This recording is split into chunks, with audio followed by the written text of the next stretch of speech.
Je vous refais une deuxième vidéo aujourd'hui, ce qui est assez incroyable, mais j'ai un peu de temps et surtout je suis tombé sur quelque chose que j'avais vraiment envie de partager et de vous montrer.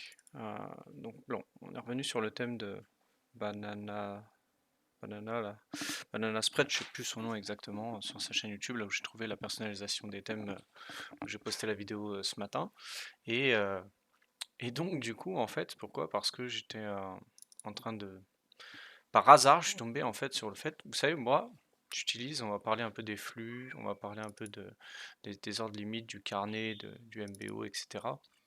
Et c'est pas un cours que je vais faire, mais tant mieux si ça vous apprend des choses. Et en tout cas, moi, je suis vraiment content d'être tombé là-dessus. C'est que, bon, là, comme vous le voyez ici, je suis connecté à un compte AMP démo en démonstration, qui est un compte CQG.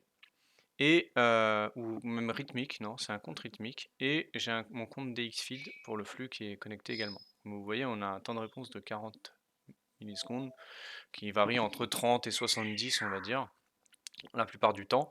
Et vous voyez, sur les comptes démo, on est à 150, 130, 180.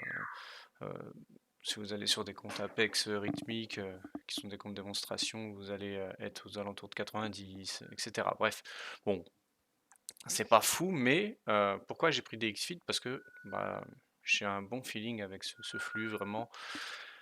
Peut-être un petit peu plus cher que du rythmique ou du CQG, mais il y a des raisons à ça. Déjà au niveau de la performance, et tout est simple pour payer, pour commander votre flux, pour l'installer, enfin, le service après-vente, tout est carré, vraiment c'est top. Et donc j'utilise un mappage de symboles, je crois que c'est ça, voilà. Là, donc vous voyez, pour le S, j'ai mis le passage d'ordre, le routing sur mon compte démo, mais j'ai les données, les datas de graphique et de carnet de DXFeed. Donc ça fonctionne très bien. Et j'ai fait une vidéo là-dessus d'ailleurs que vous pourrez retrouver sur la chaîne. Donc c'est pas le sujet. Le sujet, ça va être au niveau des ordres limites ici, avec le flux DXFeed qu'on a. En fait, on a un niveau 2, comme vous le voyez ici sur le S&P ou sur d'autres, ça peut être sur d'autres actifs, hein.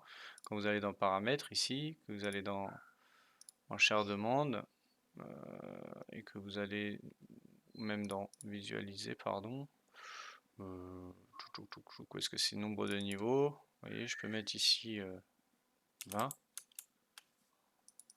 ou 5 ou 100 et je vais avoir vraiment voilà, tous les niveaux de la profondeur de marché niveau 2. Et en fait, je me disais, bah mince, je sais plus pourquoi, j'ai vu un screen passer avec le MBO. Et le MBO, ça va être quoi?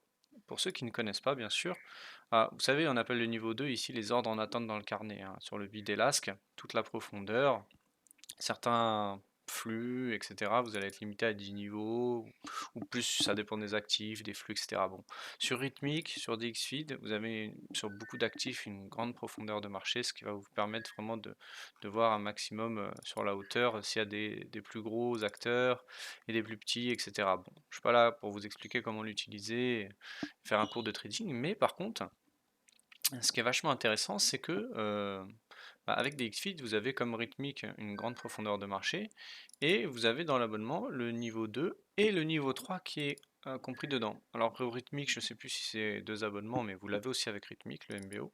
Et le MBO, qu'est-ce que c'est et comment l'activer? Le MBO, ça va être qu'en fait, dans les ordres limites que vous avez ici, en attente sur le bid Elasc, au lieu de voir que sur chaque niveau, vous avez tant de contrats en attente, et ben, par exemple 140, 120, 100, 99, etc.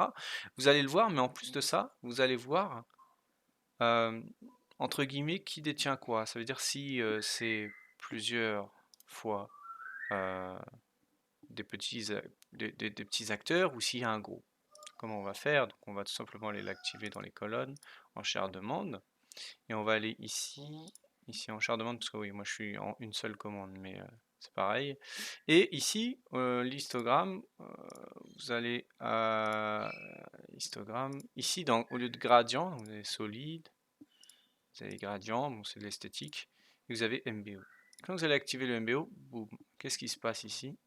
C'est que vous allez, donc vous pouvez dessiner les bordures ou pas, Et vous allez pouvoir régler bien sûr vos couleurs, mettre les valeurs en évidence plus que ça. Je crois pas que ce soit sur le MBO, ça doit être sur la totalité. Bon voilà, ça va être vraiment plus sur la totalité, mais vous pouvez l'activer aussi et régler comme vous voulez, mais on va pas le mettre. Et qu'est-ce qui s'est passé comme vous pouvez le voir ici? Eh bien, toute notre profondeur de marché s'est divisée en parties.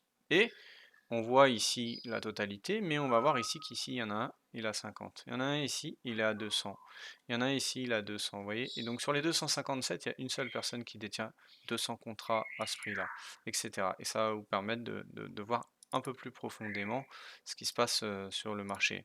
Alors est-ce que, pour mieux voir, parce que là j'ai mis quand même beaucoup de profondeur, est-ce que si je mets nombre de niveaux, est-ce que si je mets 20, voilà, on voit encore un peu mieux. Bon, c'est des plus petits ordres parce qu'il y en a moins, mais sur des carnets, bah, sur le Nasdaq, un carnet léger, ça n'aura peut-être pas d'intérêt, et encore que parfois vous voyez qu'il y a beaucoup d'ordres à un endroit, mais bon, en général, on se doute de ce que c'est vu que c'est un carnet léger. Mais sur du semi-lourd ici, ou sur un carnet plus lourd pour ceux qui traitent les actifs avec des carnets plus lourds, vous allez tout de suite pouvoir voir si bah, il y a un acteur majeur ou pas. Là, on voit bien que c'est que des petits, c'est que des petits partout. C'est 10 maximum, etc. On n'a pas 200 comme au-dessus où le gars il a mis 200 contrats. Non, c'est que des petits. Ici 38, 20, vous voyez, ça commence un peu à. Mais voilà. Mais ça va vous permettre en fait de voir plus en profondeur et plus de détails sur votre profondeur de marché. Tout simplement. Après, vous l'utilisez ou vous l'utilisez pas, votre trading, c'est à vous de faire comme vous le voulez, quoi. Donc bah voilà, c'était une vidéo qui est assez rapide, mais qui permettait en même temps de montrer comment on fait et d'expliquer un petit peu ce que c'est pour ceux qui ne connaissent pas et pour ceux qui s'intéressent au trading au carnet d'ordre et à la profondeur de marché. Donc bah, si vous avez des questions ou quoi que ce soit, n'hésitez pas à les poser dans les commentaires ou à me donner votre avis. Et puis bah, ce sera avec plaisir que l'on pourra discuter sur les réseaux avec le temps que j'ai à consacrer de temps en temps. Au plaisir, passez une bonne journée, j'espère que d'avoir fait cette vidéo vous aura plu. À bientôt!